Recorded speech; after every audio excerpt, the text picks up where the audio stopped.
Dalam kisah penciptaan, kita sering memusatkan perhatian pada tindakan Tuhan yang menciptakan langit dan bumi. Kita membaca tentang terang yang dipisahkan dari kegelapan, tentang laut dan daratan, tentang matahari, bulan, dan bintang-bintang yang ditempatkan di langit. Namun para pembaca kitab suci sejak zaman kuno juga merenungkan sebuah pertanyaan lain yang tidak kalah penting. Bukan hanya bagaimana dunia diciptakan, tetapi bagaimana dunia itu dapat terus bertahan setelah diciptakan. Karena menciptakan dunia adalah satu hal, memelihara dunia adalah hal yang lain. Jika kita melihat kehidupan manusia dengan jujur, kita segera menyadari sebuah kenyataan sederhana. Manusia tidak sempurna. Manusia membuat kesalahan. Manusia sering mengetahui apa yang benar, namun tetap memilih jalan yang salah. Sekarang bayangkan, jika dunia dijalankan hanya dengan satu prinsip saja, keadilan yang mutlak. Dalam sistem seperti itu, setiap tindakan langsung menerima konsekuensi yang setara. Kebaikan menerima ganjarannya, kesalahan menerima hukumannya. Secara teori, sistem seperti ini tampak sangat adil. Namun ketika kita memikirkan kehidupan manusia yang sebenarnya, kita mulai melihat masalahnya. Jika setiap kesalahan langsung berakhir dengan hukuman tanpa ruang untuk pemulihan, manusia tidak akan mampu bertahan lama.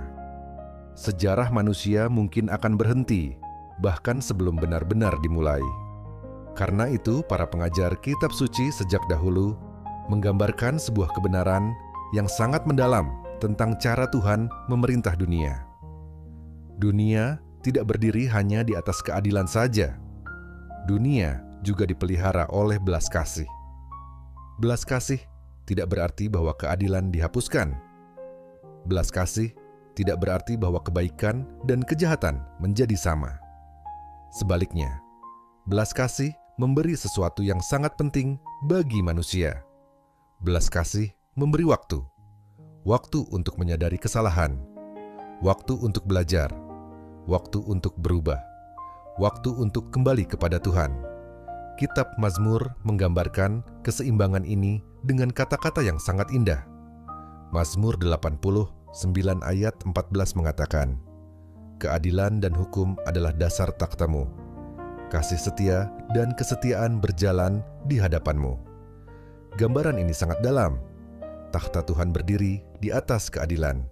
Artinya dunia tidak berjalan tanpa hukum moral. Kebaikan tetap berarti kebaikan. Kejahatan tetap berarti kejahatan.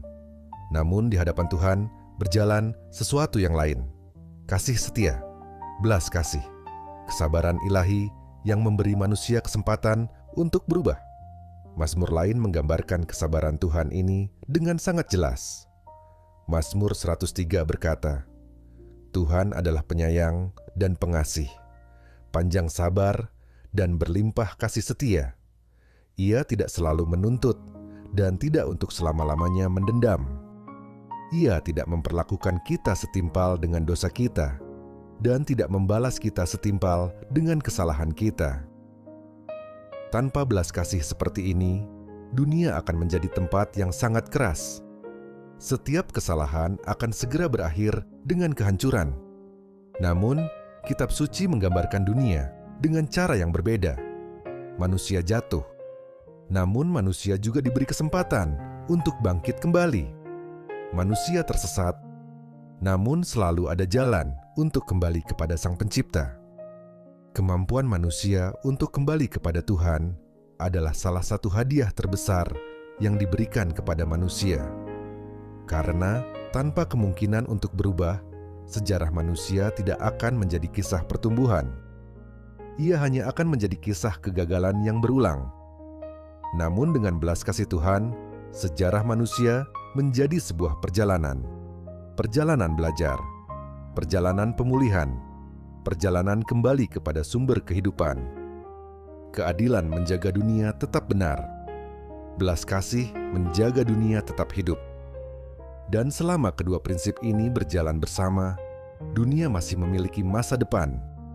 Karena setiap hari manusia membuat kesalahan. Namun setiap hari juga terbuka kesempatan baru untuk kembali kepada Tuhan. Dan di dalam keseimbangan antara keadilan dan belas kasih, itulah dunia terus berdiri.